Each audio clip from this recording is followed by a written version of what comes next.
नमस्कार दोस्तों, मेरा नाम है सोनू निगम और आप देखना शुरू कर चुके हैं सेंटर फॉर सोशल स्टडीज़ की वीडियो। ग्लोबल पॉलिटिक्स से ये वीडियो है। यहाँ मैं आपको डब्ल्यूटीओ के बारे में पूरी चर्चा करना चाहूँगा। इसी एक वीडियो में मैं आपको पूरा डब्ल्यूटीओ के बारे में, उसकी संरचना क्या है, उसका कार्य क्या है, उसका उद्देश्य क्या है, क्या उसका क्रिटिसिज्म है, क्या उसने ऐसा करा है दुनिया में विश्व व्यापार के लिए जो हमें उसे पढ़ना पड़ता है एक मुख्य आर्थिक कर्ता के रूप पर वैश्वीकरण के दौर में। तो धीरे धीरे चलिए शुरू करते हैं। देखिए, चलिए शुरू करते हैं। विश्व व्यापार संगठन एक अंतर्राष्ट्रीय संगठन है जो विश्व व्यापार के लिए world trade organisation, world trade के लिए, विश्व व्यापार के लिए, देशों के बीच आपसी व्यापार के लिए नियम बनाता है। इस संगठन की स्थापना 1995 में हुई। 1995 में जो इसकी स्थापना हुई है, तो याद रखिए, दूसरे विश्व युद्ध के बाद बनाए गए प्रशुल्क एवं व्यापार संबंधी सामान्य करार गेट। दरअसल जो आपका डब्ल्यूटीओ है वो बना है कब? 1995 में। लेकिन डब्ल्यूटीओ बना कैसे? उससे पहले एक एग्रीमेंट हुआ करता था, general agreement on trade and tariff. ये अच्छा, आप इसकी बात करेंगे तो ये कब बना है? ये बना है सेकेंड वर्ल्ड वॉर के बाद। ये बना है आपका सेकेंड वर्ल्ड वॉर के बाद। तो सेकेंड वर्ल्ड वॉर के बाद गेट बना। उसी गेट का काम जो पहले था वही काम अब अलग तरीके से कौन कर रहा है? डब्ल्यूटीओ। आप कह सकते हैं कि जो गेट था वो एक एग्रीमेंट था, उस एग्रीमेंट का एक इंस्टीट्यूशनल स्वरूप डब्ल्यूटीओ है। तो विश्व व्यापार इस संगठन की स्थापना 1995 में द्वितीय विश्व युद्ध के बाद बनाए गए प्रशुल्क एवं व्यापार संबंधी सामान्य करार गेट के स्थान पर लाने के लिए की गई थी। ये आपको यहां पर देखना पड़ेगा। ठीक, अच्छा, वर्तमान में इसके 164 सदस्य हैं। डब्ल्यूटीओ के जो मेंबर नेशन हैं, जो देश इसके अंदर शामिल हैं, उनकी संख्या लगभग 164 है वर्तमान में। सबसे आखिर में इससे जुड़ने वाला देश अफगानिस्तान रहा। सभी फैसले इसके अंदर जो लिए जाते हैं वो सर्वसम्मति से लिए जाते हैं, यानी कि लगभग सभी लोग किसी फैसले पे जब सहमत होते हैं तभी वो फैसला लागू होता है या वो लिया जाता है। लेकिन बात ध्यान रखिए, जब मैं कह रहा हूं कि सर्वसम्मति से फैसले लिए जाते हैं, तो यहां ध्यान देने वाली बात यह है कि अमेरिका, यूरोपीय संघ, जापान जैसे जो प्रमुख आर्थिक शक्तियां हैं वो अपने लाभ के लिए व्यापार नियमों को बनाने हेतु डब्ल्यूटीओ का उपयोग करने में सफल रही है। यानी कि हम कह तो रहे हैं कि सर्वसम्मति से फैसला लिया जाता है, लेकिन अमेरिका, यूरोपीय संघ, जापान जो बड़ी बड़ी इकोनॉमी है उनका यहाँ दबदबा है और वो अपने हिसाब से नियम व कानून बनाने के लिए डब्ल्यूटीओ का इस्तेमाल करती है। इसमें कोई शक वाली बात नहीं है।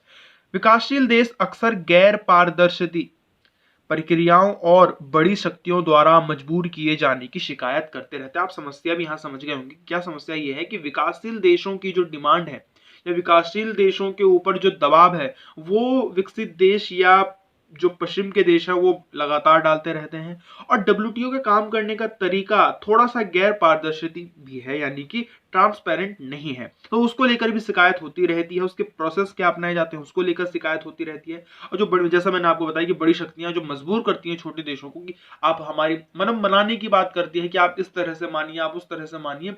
लेकिन अगर बांग्लादेश है, अगर कोई छोटी इकोनॉमी है, मान लीजिए नेपाल है, तो वो डब्ल्यूटीओ के साथ जो नेगोशिएशन करेगा, आपको जाहिर सी बात है उस पर दबाव होगा अमेरिका का या फिर वेस्टर्न कंट्री का, क्योंकि उनके इंटरेस्ट को ध्यान में रखकर ही ये बाकी भी फैसले लेंगे, क्योंकि उनके ऊपर दबाव बनाया जाता है। तो इसकी शिकायत भी विकासशील देशों की तरफ से लगातार होती है।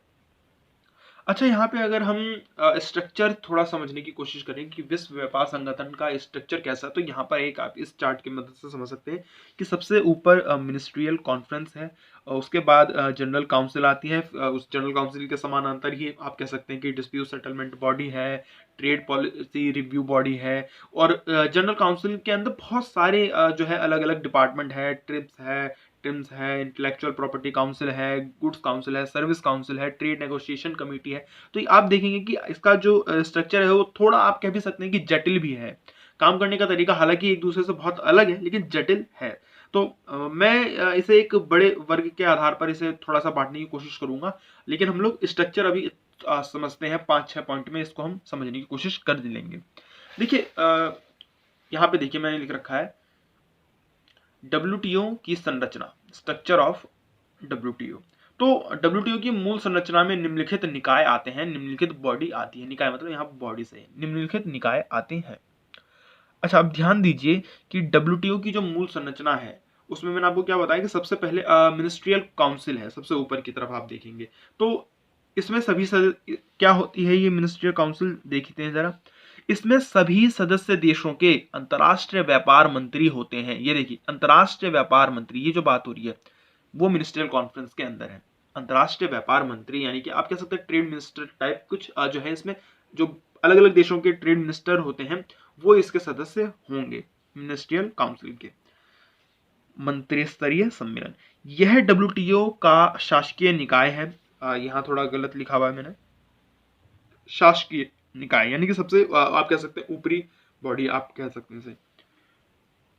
यह संगठन की रणनीतिक दिशा तय करने और अपने अधिकार क्षेत्र के तहत समझौते पर सभी अंतिम निर्णय लेने के लिए जिम्मेदार है। यानी कि जो अंतिम फैसला लिया जाता है किसी भी नेगोशिएशन पे, किसी भी बातचीत पे, किसी भी विवाद पे, वो मंत्री स्तरीय सम्मेलन का ही होता है, मिनिस्ट्रियल काउंसिल का ही होता है। ये रणनीतिक दिशा तय करने में बहुत महत्वपूर्ण भूमिका निभाता है।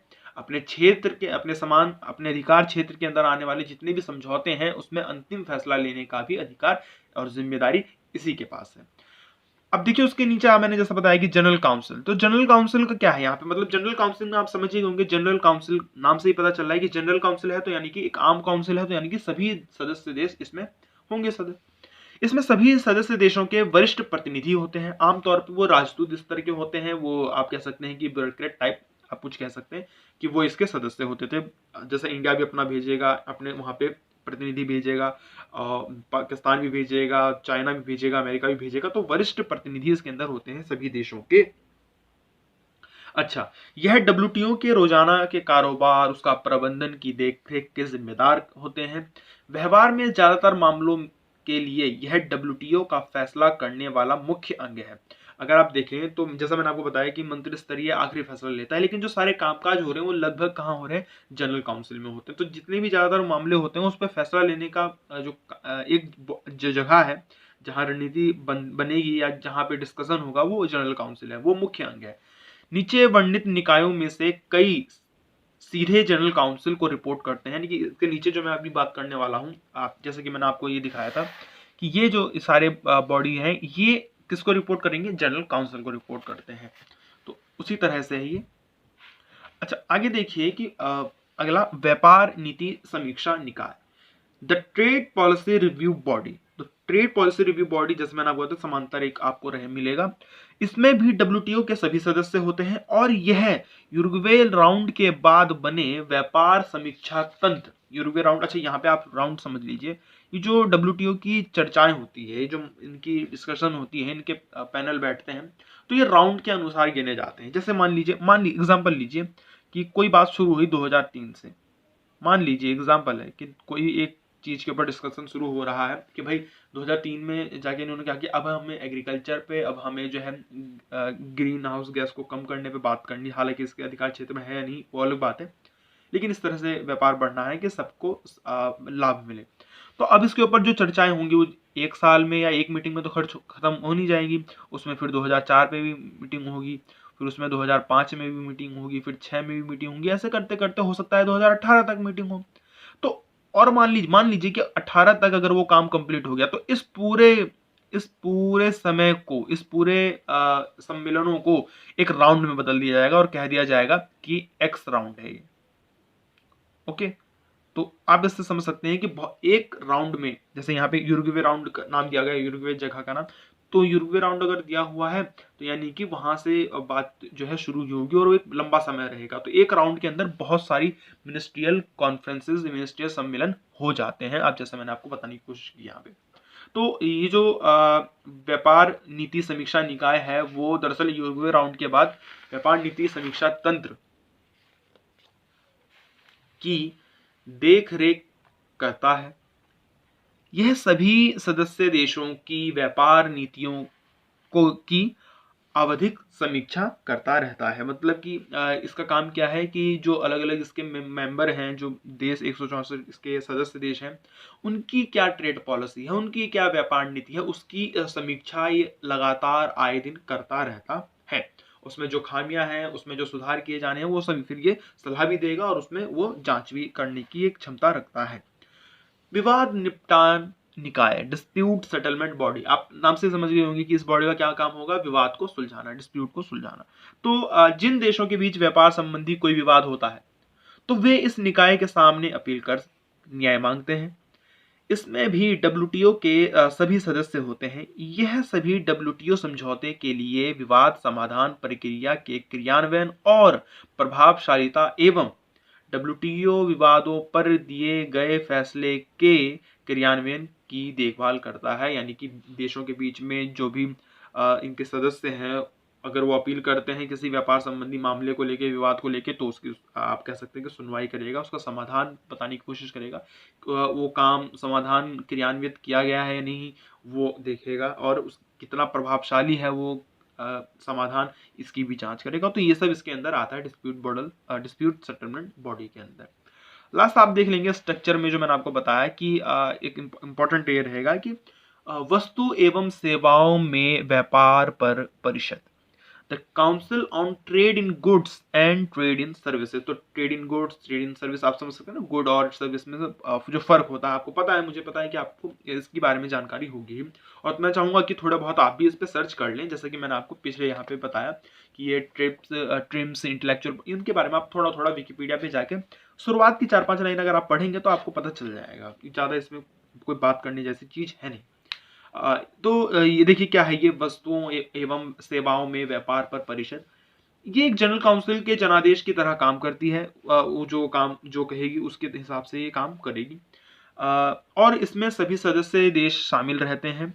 यह वस्तु जैसे कि कपड़ा और कृषि जैसा जो प्रोडक्ट है, और सेवाओं में व्यापार पर हुए आम एवं विशेष समझौतों के विवरण की समीक्षा के लिए तंत्र प्रदान करता है। यानी कि इसका जो सिस्टम है, इसका जो मैकेनिज्म है, वो दरअसल क्या करता है, जो वस्तुओं और व्यापार के सेवाओं के लिए जो समझौते किए गए हैं, उसका विवरण, उसकी देखभाल करना, उसको लागू करना, ये सब इसका काम माना जाता है। ये इसके अधिकार क्षेत्र में आएगा। ये इसके लिए इस सिस्टम को बनाया गया है। काउंसिल ये है trade in good and trade in services पे। तो अब यहाँ पे थोड़ी और जानकारी अब डब्ल्यूटीओ के बारे में जान लेनी चाहिए कि डब्ल्यूटीओ का जो सचिव होता है और जो महानिर्देशक है, वो जिनेवा में निवास करते, मतलब वहाँ इनका मतलब आप देखिए हेडक्वार्टर कहाँ है डब्ल्यूटीओ का, तो आपको पता चलेगा कि वो जिनेवा में है। तो इसके सेक्रेटरी वगैरह जो होते हैं वो आपको जिनेवा में, वो उनका सेटलमेंट है, वहाँ वो रहते हैं।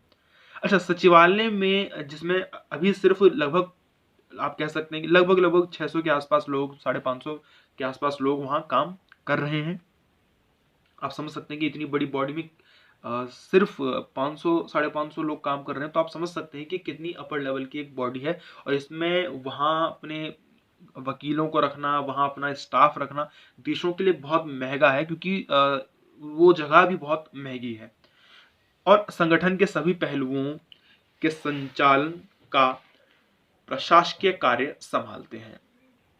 सचिवालय के पास कानूनी निर्णय लेने की कोई शक्ति तो नहीं है, लेकिन वो ऐसा करने वालों को ये महत्वपूर्ण सेवा और परामर्श प्रदान करती है। मतलब कानूनी सलाह जो इससे संबंधित है, व्यापार से संबंधित, वो तो फैसले वो ये सचिवालय नहीं ले पाता, लेकिन जो ऐसा करता है, जैसे कि आप काउंसिल की बात करें, जनरल असेंबली की बात, जनरल काउंसिल की बात करें, तो वहाँ जो फैसले लिए जाते हैं उनको सलाह देना, उनको एक तरह से आप कह सकते हैं उनको अपनी सेवाएं देना, उनको बारीकियां बताना, ये इसका काम जरूर है और इसमें ये एक्सपर्ट होते हैं।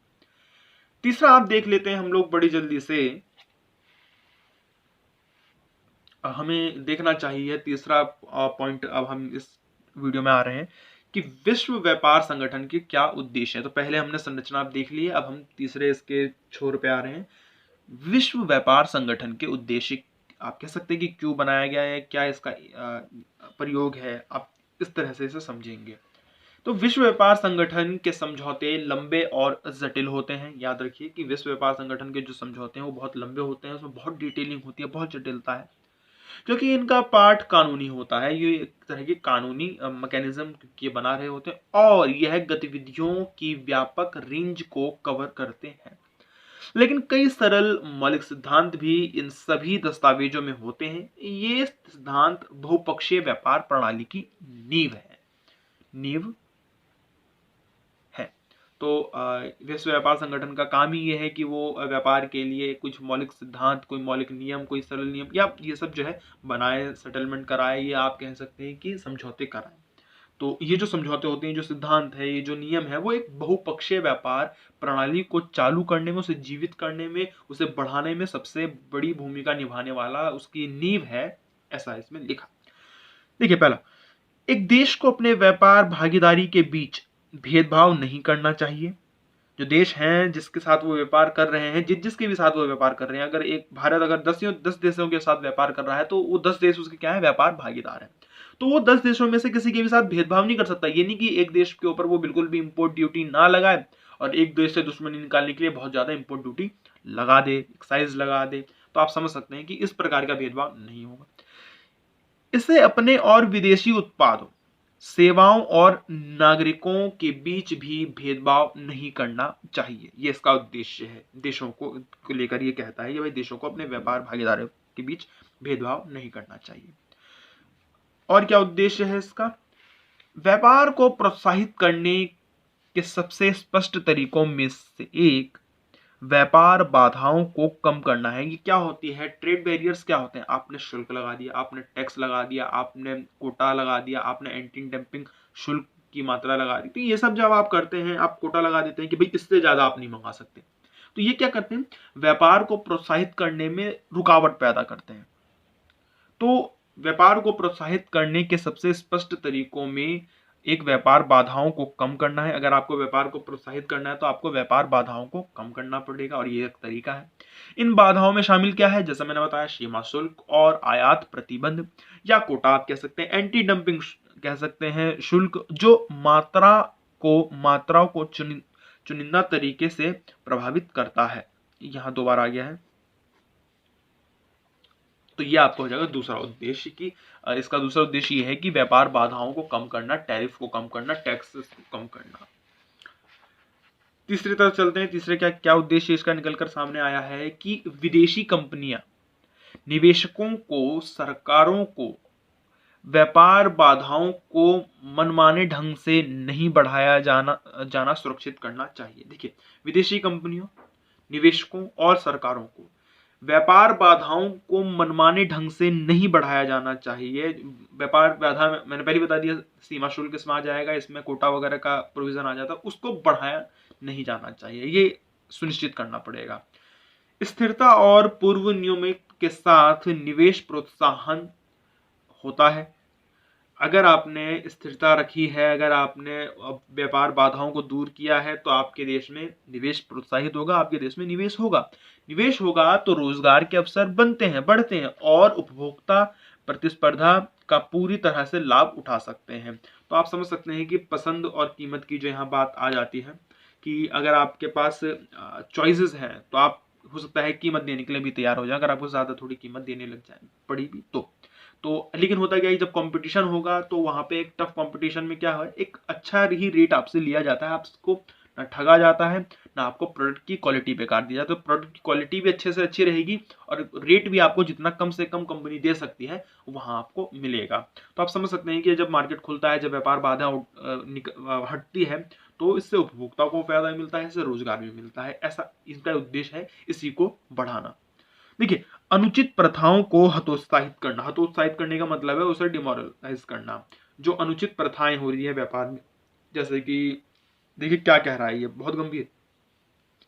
जैसे व्यापार में अपनी हिस्सेदारी बढ़ाने के लिए निर्यात सब्सिडियों और डंपिंग उत्पादों की लागत कम कर देना।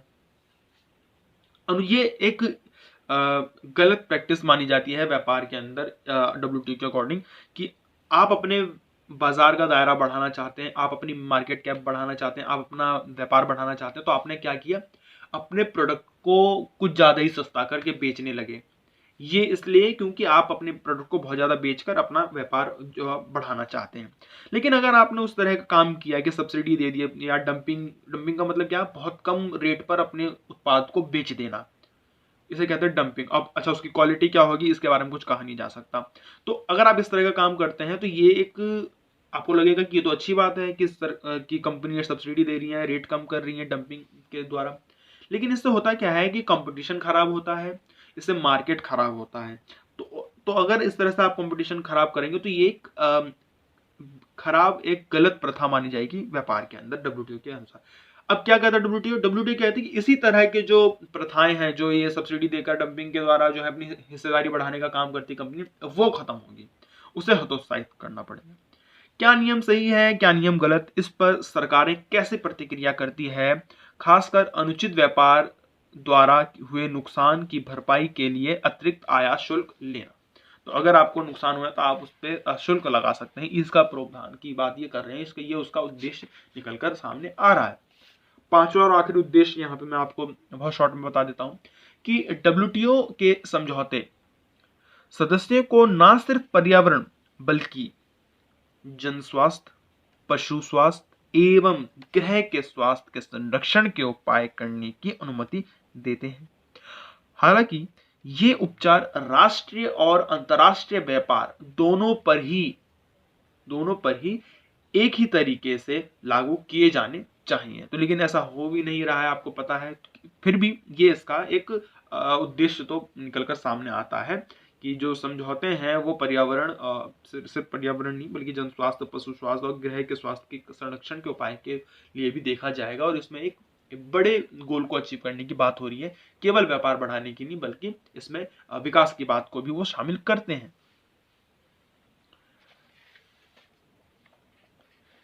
तो चलिए, अब हमने देख लिया डब्ल्यूटीओ क्या है, उसका स्ट्रक्चर कैसा है, स्ट्रक्चर को भी हमने अच्छे से देख लिया, हम लोगों ने उद्देश्य को देख लिया, डब्ल्यूटीओ के उद्देश्य। अब देखते हैं थोड़ा सा डब्ल्यूटीओ के कार्य क्या है। तो यहाँ भी मैं वही बताऊँ, मैंने पॉइंट के द्वारा इसको बनाने की कोशिश की है। मैं चाहूँगा कि आप इसे किताब से भी पढ़ें। यहाँ मैंने एक शॉर्ट नोट की तरह मैंने इसको तैयार किया हुआ है।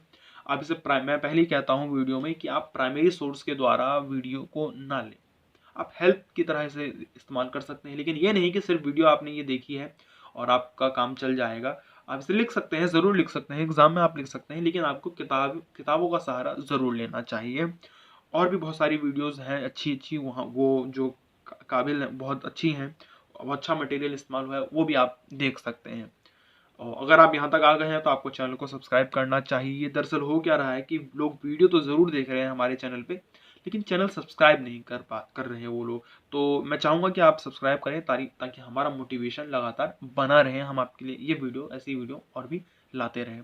तो डब्ल्यूटीओ के कार्य जरा देख लेते हैं। डब्ल्यूटीओ का संचालन उसके सदस्य देशों की सरकारें करती हैं। तो मतलब उस कहने का मतलब ये है कि उसमें सारी सरकारें का कुछ ना कुछ भाग रोल होता ही है।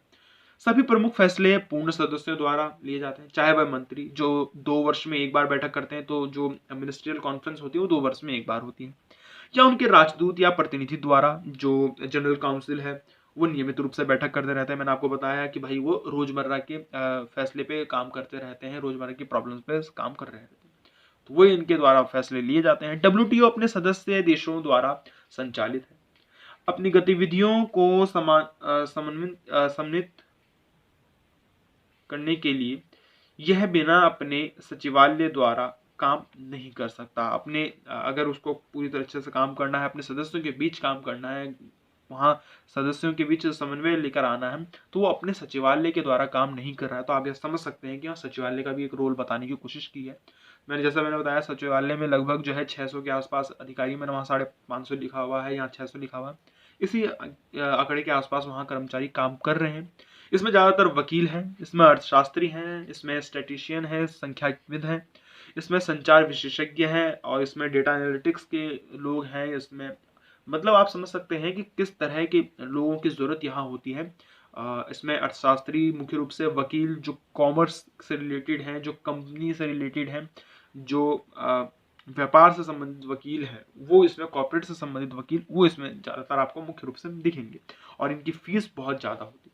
जो डब्ल्यूटीओ के सदस्यों को अन्य वार्ताओं के अलावा दैनिक आधार पर भी वार्तालाप प्रक्रिया के सुचारू होने और अंतर्राष्ट्रीय व्यापार के नियमों को सही तरह से लागू करना सुनिश्चित करते हैं। तो इनका काम ही है कि जो समझौते हुए उन्हें दैनिक आधार पर भी लागू किया जाए, जो भी रोजमर्रा की प्रॉब्लम आती है देशों के बीच में उसको सुलझाया जाए, उनको उसमें मदद करी जाए। क्या कार्य हैं डब्ल्यूटीओ की। तो शॉर्ट में अगर आप देखेंगे तो यहाँ मैंने लिख रखे हैं 5 यहाँ है: व्यापार वार्ता करना, कॉमर्स ट्रेड के ऊपर बात करना, क्रियान्वयन और निगरानी करना, यानी कि जो भी समझौते हुए हैं उसको लागू करना, उसकी निगरानी करना, विवादों का निपटारा करना, ये व्यापार क्षमता का निर्माण करना यानी कि व्यापार को और बढ़ाना, और आउटरीच, इसे भी हम देखेंगे क्या है ये। तो चलिए शुरू इसको करते हैं जल्दी से। अच्छा देखिए, तो यहाँ पे आपको सबसे पहले दिखेगा व्यापार वार्ता। तो क्या काम है इसका? देखिए, मैं पढ़ता हूँ और मेरे ख्याल से बहुत आसान भाषा में लिखा हुआ है, इसमें ज्यादा समझाने की भी मुझे जरूरत नहीं है, आप लोगों ने पहले भी पढ़ा हुआ है। डब्ल्यूटीओ समझौते वस्तुओं, सेवाओं एवं बौद्धिक संपदा, इंटेलेक्चुअल प्रॉपर्टी क्या होती है भाई? भाई आपने कोई गेम तैयार किया है, आपने कोई गेम तैयार किया है अपनी बुद्धि के द्वारा, अपने साथ के अपने मैकेनिज्म से, अपने इस्तेमाल से, अपने सॉफ्टवेयर का इस्तेमाल कर रहा है आपने, तो आपकी वो इंटेलेक्चुअल प्रॉपर्टी होगी ना, वो आपके दिमाग की उपज है वो गेम। अब कोई दूसरे देश का व्यक्ति या दूसरे देश की कंपनी उसे कॉपी करके बेचने लग जाए तो भाई आपको कितना नुकसान होगा? बहुत ज्यादा नुकसान होगा। जो फायदा आपको मिलना चाहिए था वो उसको मिलेगा। इसे कहते हैं बौद्धिक संपदा का हनन होना। इसको तो जो ये वेस्टर्न कंट्रीज है, अमेरिका है, ब्रिटेन है, वो तो इंटेलेक्चुअल प्रॉपर्टी को लेकर बहुत ज्यादा अग्रसर है। वो तो सर्विसेज और गुड्स से ज्यादा इंटेलेक्चुअल प्रॉपर्टी का रोना रोती है कि हमारे यहाँ जो हम लोग फोन बनाते हैं, ओरिजिनल जो डिजाइन हम करते हैं, जो टेक्नोलॉजी हम इनोवेट करते हैं, वो भाई 2 महीने बाद चाइना जो है उसको सस्ते दाम पे कॉपी करके बेचने लग जाता है। भाई जो जारा का शर्ट का डिजाइन हम लोग बनाते हैं इतने महंगे में, वो दिल्ली के सहादरा में या दिल्ली के कनॉट प्लेस में जो है 2 महीने बाद ऐसे ही बिकने, 1000 रुपए में बिकने लग जाता है। तो आप समझ सकते हैं कि इंटेलेक्चुअल प्रॉपर्टी जो है छीनी जाती है या किस तरह से उसको चोरी की जाती है। अब वो क्या कर रहा है, डब्ल्यूटीओ क्या करना, काम क्या है कि समझौते डब्ल्यूटीओ के जो होते हैं वो वस्तुओं, सेवाओं और बौद्धिक संपदा को कवर करते हैं। यह उदारीकरण के सिद्धांत और अनुमित अपवादों की व्याख्या करते हैं। इसमें व्यक्तिगत देशों की कम सीमा शुल्क, टैरिफ और अन्य व्यापार बाधाओं के प्रति प्रतिबद्धता एवं सेवा बाजार को खोलने एवं उसे खुला रखना शामिल है। अब देखिए थोड़ा सा यहाँ पे आपको लगेगा थोड़ा मुश्किल वाक्य लगेगा, लेकिन सिंपल है। उदारीकरण के बाद जो है यही सिद्धांत अपनाया गया था कि सबको जो है फ्री ट्रेड, फ्री सेवाओं का, फ्री गुड का फ्री ट्रेड मिलेगा और इन्वेस्टमेंट फ्री हो जाएगी। तो उस हिसाब से वो कह रहा है कि इसके बाद उदारीकरण के बाद 1991 के बाद जो पूरी तरह से ये सब पूरी तरह से लागू जो हुआ है, तो उसमें सीमा शुल्क को कम करना, टैरिफ को कम करना, व्यापार बाधाओं को हटाना, सेवा बाजार को खोलना और इसे खुला रखना, इसको फैसिलिटेट करना, ये काम इसका रहेगा। और इसके लिए सब क्या करते हैं, मीटिंग करते रहते हैं, कॉन्फ्रेंस करते रहती है डब्ल्यूटीओ। विवादों के निपटान के लिए ये प्रक्रियाओं का निर्धारण करती है। ये समझौते स्थायी नहीं होते, समय समय पर इन पर फिर से बातचीत होती रहती है क्योंकि जरूरतें बदलती रहती हैं भाई। तो जरूरतें अगर बदलती रहेंगी तो जाहिर सी बात है नए नए नियमों को बनाना पड़ेगा और उसके लिए नई नई फिर दोबारा मीटिंग करनी पड़ेगी। तो यही काम है, कॉन्फ्रेंस करना, बात करना, और पैकेज में नए समझौते जोड़े जा सकते हैं। नवंबर 2001 दोहा में डब्ल्यूटीओ के व्यापार मंत्रियों द्वारा शुरू किए गए दोहा विकास एजेंडा के तहत अब कई समझौते किए जा चुके हैं। जैसे मैंने कहा ना, दोहा राउंड है, चल रहा है, ये दोहा राउंड चल रहा है इस समय, और ये दोहा राउंड अभी तक चल ही रहा है। आप समझ सकते हैं पिछले 20 साल से ये चल ही रहा है। तो दोहा राउंड मामला फंस चुका है, एग्रीकल्चर के कुछ काम पे मामला फंसा हुआ है। जैसे ही अगर वो सुलझाता है तो हो सकता है कि दोहा राउंड खत्म हो जाए, फिर कोई और राउंड शुरू होगा। लेकिन दोहा राउंड का मतलब क्या है? क्या सिर्फ दोहा में बात होती है? नहीं, उसमें बहुत सारी मिनिस्ट्रियल कॉन्फ्रेंस है हर 2 साल बाद, उसमें बहुत सारी चर्चाएं हैं। तो इस 20 साल के अंदर जो जो मतलब जब तक ये इस पे बात चलती रहेगी वो दोहा राउंड के अंदर आता रहेगा। तो दोहा राउंड में बहुत सारे समझौते हुए ही हैं, लेकिन एग्रीकल्चर पे भी थोड़ा मामला फंसा हुआ है। दूसरा इसका आप कहेंगे कार्य है अपने द्वारा किए गए समझौते, जो नियम बनाए गए हैं उसको क्रियान्वित करना, उसे लागू करना और उसको निगरानी करना, उसकी देख रेख करना। तो डब्ल्यूटीओ समझौते के तहत सरकारों को लागू कानून और अपनाए गए उपायों के बारे में डब्ल्यूटीओ को सूचित कर अपनी व्यापार नीतियों को पारदर्शी बनाने की आवश्यकता होती है।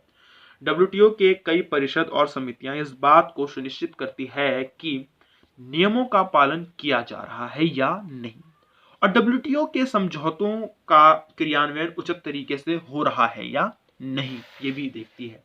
अच्छा, समय समय पर डब्ल्यूटीओ के सभी सदस्यों की व्यापार नीतियों और प्रथाओं की समीक्षा की जाती है। जो भी उसके सदस्य देश हैं वो इसी में होगी, निगरानी कर रहे हैं ना, क्योंकि वो देख रहे हैं, जांच कर रहे हैं।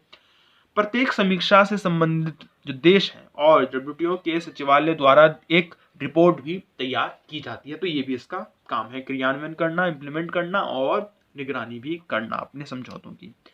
नए हर देशों की जो व्यापार नीति है उसमें पारदर्शिता लाने के लिए उसकी जांच करते रहना, उसकी समीक्षा करना, उसको रिव्यू करना और फिर एक रिपोर्ट तैयार करना। तीसरा इंपॉर्टेंट काम है विवादों का निपटारा करना। देखिए, दो देशों के बीच में या कई देशों के बीच में, जैसे अभी अमेरिका और चाइना के बीच में ट्रेड वॉर थी, तो इस प्रकार के विवाद, हालांकि कहा यह गया कि डब्ल्यूटीओ जो है उस विवाद को निपटा नहीं पाया।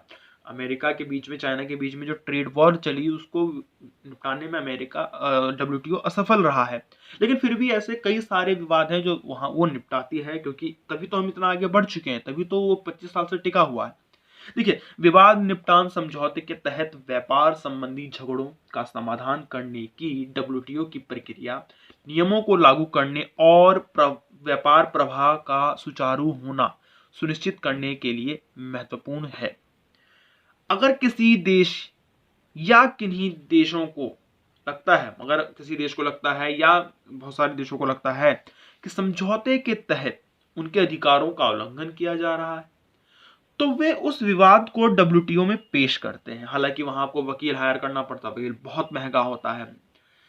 विशेष रूप से नियुक्त किए गए स्वतंत्र विशेषज्ञों द्वारा किए गए फैसले समझौते की व्याख्याओं और अलग अलग देशों की प्रतिबद्धताओं पर आधारित होते हैं। तो विवादों का निपटारा करना भी डब्ल्यूटीओ का मुख्य कार्य है। अगर हम देखते हैं इसका चौथा, तो व्यापार क्षमता का निर्माण करना, यानी कि आप कह सकते हैं व्यापार को बढ़ाना। व्यापार कहाँ बढ़ना चाहिए? अब व्यापार बढ़ना चाहिए विकासशील देशों में। तो विकासशील देशों के लिए भी कुछ प्रावधान के तहत ये बात करता है, वो भी इसका काम है। देखिए, डब्ल्यूटीओ के समझौते में विकासशील देशों के लिए विशेष प्रावधान होते हैं।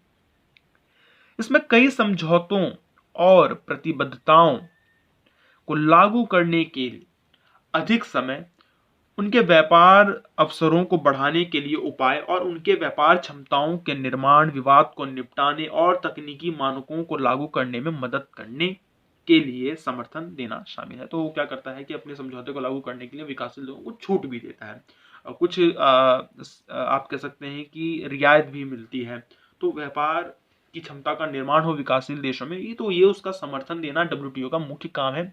क्योंकि अब जो देखा गया है कि जो इकोनॉमी धीरे धीरे शिफ्ट होना शुरू हुई है, वो विकासशील देशों की तरफ जाना शुरू हुई है। इससे हम इनका नहीं कर सकते। डब्ल्यूटीओ सालाना विकासशील देशों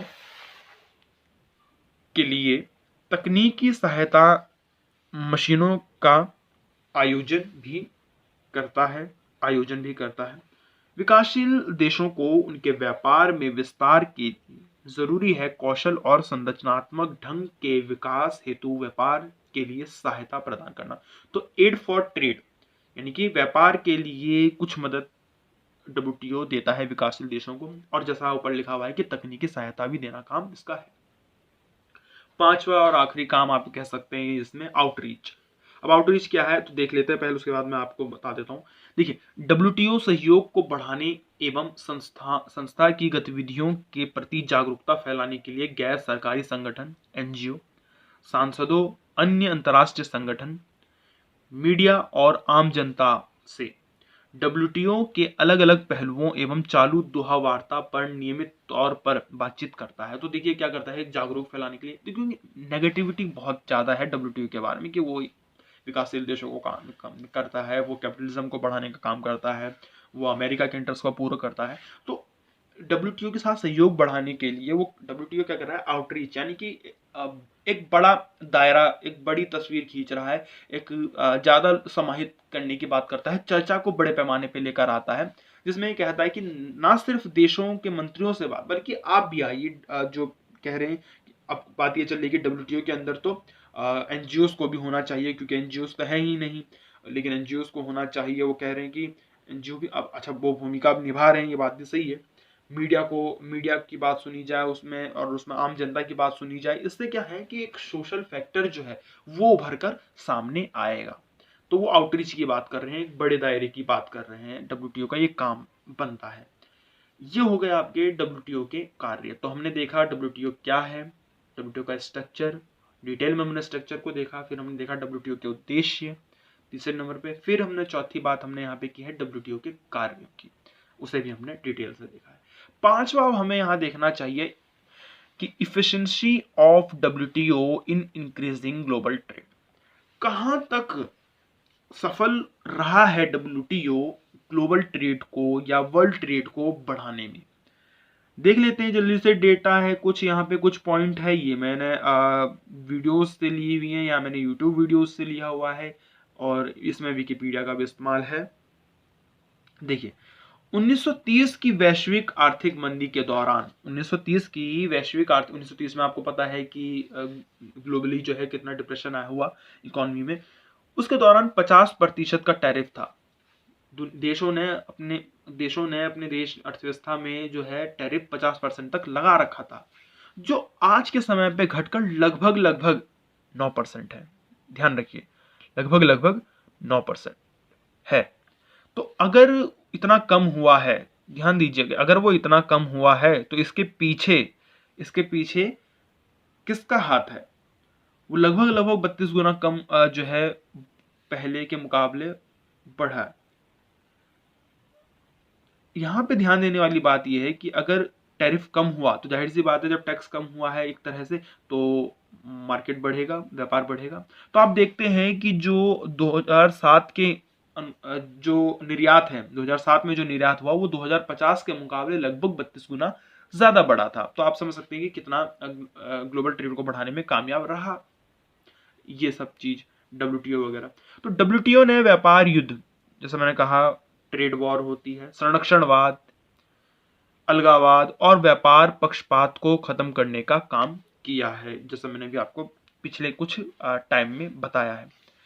व्यापार समझौतों से विकासशील देशों के लिए विदेशी व्यापार की लागत 50% तक घट गई है। ये भी एक इसका अचीवमेंट माना जा सकता है। चौथा देखिए, सेवाओं के व्यापार में भी तेजी आई है। दोहा राउंड फेल हुआ है, ये बात याद रखिए। इफिशिएंसी की हम बात कर रहे हैं, कहां तक सक्षम हुआ है वो ग्लोबल ट्रेड को बढ़ाने में। मैंने आपको कहा था कि दोहा राउंड चल रहा है, दोहा राउंड में थोड़ी सी बात फंस चुकी है, इसमें व्यापार युद्ध होने से रोक, पर ठीक है, तो वो फेल तो हुआ है। जो मैंने कहा कि एग्रीकल्चर पे बात फंसी हुई है, वो बात अभी तक बढ़ नहीं रही है कि सब्सिडी का क्या किया जाए, एग्रीकल्चरल सब्सिडी का, और किस तरह से उसे पूरी तरह से डब्ल्यूटीओ के अंडर में लाया जाए। लेकिन इसने व्यापार युद्ध को रोकने में कुछ अपनी भूमिका तो निभाई है। बातचीत का रास्ता हमेशा शुरू रखा है, बातचीत का रास्ता हमेशा जारी रखा है। हालांकि अभी पिछले दिनों की न्यूज ये है कि अमेरिका और चाइना के बीच में जो ट्रेड वॉर हुआ उसको रोकने में डब्ल्यूटीओ काफी हद तक फेल भी हुआ है और काफी हद तक उसने रोल निभाया भी है। खैर, ये इसकी इफिशिएंसी के बारे में हम बात कर सकते हैं। अब हमें क्रिटिसिज्म के तौर पे भी देखना चाहिए कि क्या क्रिटिसिज्म है या क्या चैलेंजेस है डब्ल्यूटीओ के। तो देखिए, क्रिटिसिज्म क्या है? गरीब अर्थव्यवस्थाओं को एमएनसीज के लिए खोल दिया गया, मतलब बहुराष्ट्रीय कंपनियों के लिए खोल दिया गया। गरीब देशों की नियंत्रण प्रक्रिया में भूमिका कम है। तो आप देखेंगे कि गरीब देशों की निर्णय लेने की जो भूमिका है वो बहुत कम है। उस पर अमेरिका, फ्रांस, ब्रिटेन, जापान जैसे देशों का दबदबा है डब्ल्यूटीओ में। तो गरीब अर्थव्यवस्थाओं को नुकसान तो हुआ है, इस बात से कोई मना नहीं करेगा। देखिए, पूर्णतः दूसरा क्या क्रिटिसिज्म है, पहले मैं क्रिटिसिज्म की बात कर रहा हूँ, पहले बता देता हूँ आप लोगों को। तो पूर्णतः मुक्त व्यापार पर जोर देने की बात इसने की गई है, जिससे कि सरकारें उस तरह के फैसले नहीं ले पा रही जो वो पहले लेती थी। सामाजिक, पर्यावरण और विकास संबंधी उद्देश्यों की अवहेलना हुई है। सरकारें अब सामाजिक कामों से पीछे हाथ खींच रही है, पर्यावरण को बहुत नुकसान हुआ है, और विकास संबंधी जो उद्देश्य थे वो पूरे तो नहीं हुए हैं। ट्रेड बढ़ा है, लेकिन क्या दुनिया में गरीबी पूरी उस तरह से खत्म हुई? अगर ट्रेड इतना बड़ा है तो गरीबी भी खत्म हुई। अगर मार्केट इतना बड़ा है, अर्थव्यवस्था इतनी ज्यादा बढ़ी है, तो गरीबी भी तो कम होनी चाहिए थी। क्या रोजगार बढ़ा? ये सब सवाल है। तो ये आप देखेंगे कि इसकी तो अवहेलना हुई है, ये इसका क्रिटिसिज्म है। यदि धनी देश कोई नियम तोड़ता है तो उनके बचाव के मार्ग एकदम से खुल जाते हैं। उनके पास कई वकील हैं उस तरह के एकदम जो उनको बचा भी सकते हैं। लेकिन अगर गरीब देश कोई नियम तोड़ता है, अगर विकासशील देशों में अगर कोई नियम तोड़ा जाता है, तो उनके ऊपर भार जो है या उनको एक सजा के तौर पे जो भी उनको प्रावधान जो भी उनको मिलता है सजा, वो भार वो दबाव बहुत ज्यादा होता है बनिस्बत के धनी देशों के। तो धनी देश अगर नियम तोड़ते हैं तो बच जाते हैं, गरीब देश अगर नियम तोड़ते हैं तो उनको झेलना पड़ता है। ये क्रिटिसिज्म।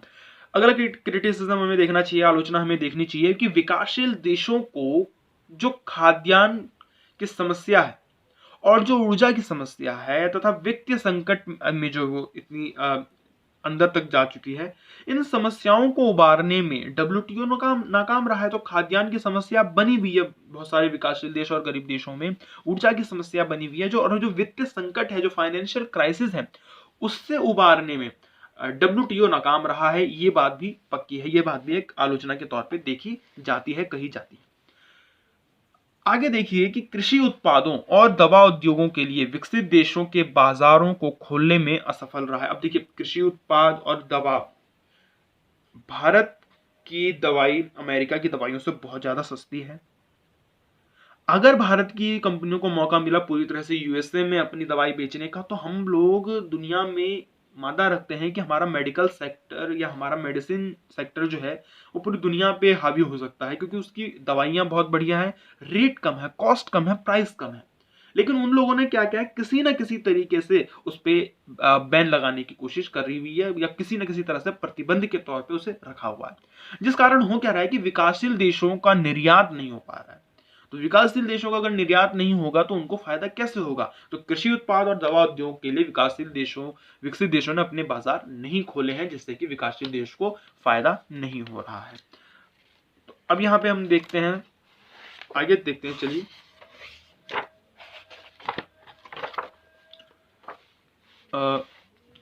आगे हम बढ़ाते हैं इसे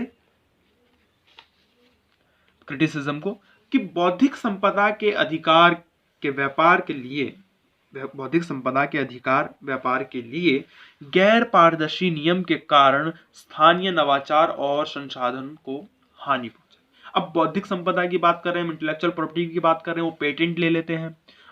वो जो है अब हमारे यहाँ अब अच्छा अमेरिका ने जो है हल्दी नीम के पेटेंट की कोशिश की, तो क्या हमें उससे नुकसान नहीं होगा? क्या स्थानीय तौर पर हमें उससे नुकसान नहीं होता? अगर वो पेटेंट ले लेते तो बिल्कुल होता।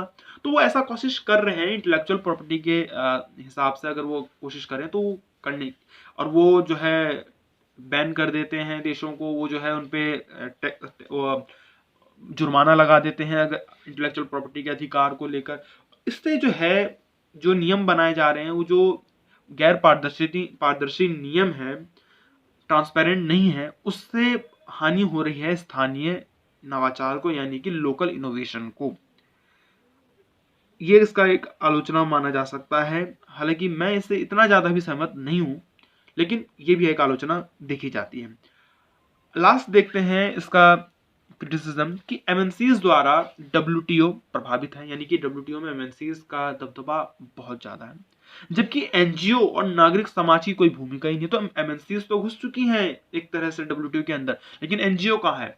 एमएनसीज बात करती है प्रॉफिट की, मार्केट की, एनजीओ बात करते हैं लोगों की, गरीबों की। तो उनकी आवाज जो अब सुनी ही नहीं जाएगी, जब आप पुअरर को नहीं देखेंगे तो आप जाहिर सी बात है इस प्रकार की क्रिटिसिज्म आप करेंगे ही कि उससे केवल अमीर देशों को फायदा हुआ, डब्ल्यूटीओ से गरीब देशों को नहीं हुआ। तो ये हो जाते हैं आपके क्रिटिसिज्म। 7 पॉइंट हैं, आप आराम से इसे लिख सकते हैं। आइए जल्दी से चैलेंजेस की तरफ भी हम लोग चलते हैं। क्या चुनौती है डब्ल्यूटीओ के सामने? देखिए डब्ल्यूटीओ के सामने चुनौती क्या है कि अभी हाल में क्या हुआ है, पिछले 8-10 सालों में वर्चस्व बढ़ा है राष्ट्रवाद का, यानी कि नेशनलिज्म का दबदबा बढ़ा है, दक्षिणपंथी विचारधारा का दबाव बढ़ा है। तो जब राष्ट्रवाद का विचार बढ़ेगा तो क्या होगा कि लोग अपने देश की कंपनियों को प्रेफरेंस देने की बात करेंगे, सरकार अपने देश की कंपनियों को प्रेफरेंस देने की बात करेगी, उनको प्रोटेक्शन देने की बात करेगी। हर जगह स्वदेशी की बात चल रही है, इंडिया बोल रहा है स्वदेशी स्वदेशी स्वदेशी, आत्मनिर्भर भारत आत्मनिर्भर भारत। अमेरिका भी बोल रहा है कि अमेरिकन फर्स्ट। तो इससे होगा क्या कि एक संरक्षणवाद की नीति अपनाई जाएगी। अब संरक्षणवाद की नीति अपनाई जा रही है तो आप देख लीजिए, आप समझ लीजिए कि मैंने आपसे कहा कि भाई ग्लोबल डिप्रेशन के समय टैरिफ जो था वो लगभग 50% के आसपास था, जो आज के समय पे या मौजूदा समय में घटकर 9% तक हुआ है, याद रखिए, ठीक है। लेकिन वो जो 9% की हम बात कर रहे हैं, वो टैरिफ भी पिछले 20 साल में अपनी उच्चतम सीमा पर है, यानी कि 20 साल पहले जितना टैरिफ कम हो गया था, लगभग 2000 की बात हम कर रहे हैं, उसके बाद से लेकर आज तक, तो मैंने कहा पिछले 10 साल में बहुत सारे बदलाव हुए, राष्ट्रवाद का वर्चस्व बढ़ा है, तो उन लोगों ने टैक्स बढ़ाए, टैरिफ बढ़ाए हैं विदेशी कंपनियों के प्रोडक्ट पर या उनके इंपोर्ट्स पर। तो इस वजह से क्या हुआ है कि जो टैरिफ है वो उच्चतम सीमा पर पहुंच चुका है पिछले 20 साल के। मैं पूरी बात नहीं कर रहा, मैं पिछले 20 साल की बात करूँ, यानी कि लास्ट 20 ईयर में देखा गया कि हाईएस्ट में अभी फिलहाल टैरिफ है। इंडिया ने भी जब बजट अभी रिलीज किया है, भारत ने जो बजट बनाया उसमें भी बात कर रहे हैं कि इंपोर्ट ड्यूटी वगैरह बढ़ाई जाएगी, एक्साइज ड्यूटी वगैरह बढ़ाई जाएगी। दूसरा, ये तो एक चुनौती है कि किस तरह से उससे निपटा जाए, कि जो टैरिफ में बढ़ोतरी हो रही है धीरे धीरे उसको कम करना है, ये एक चुनौती है।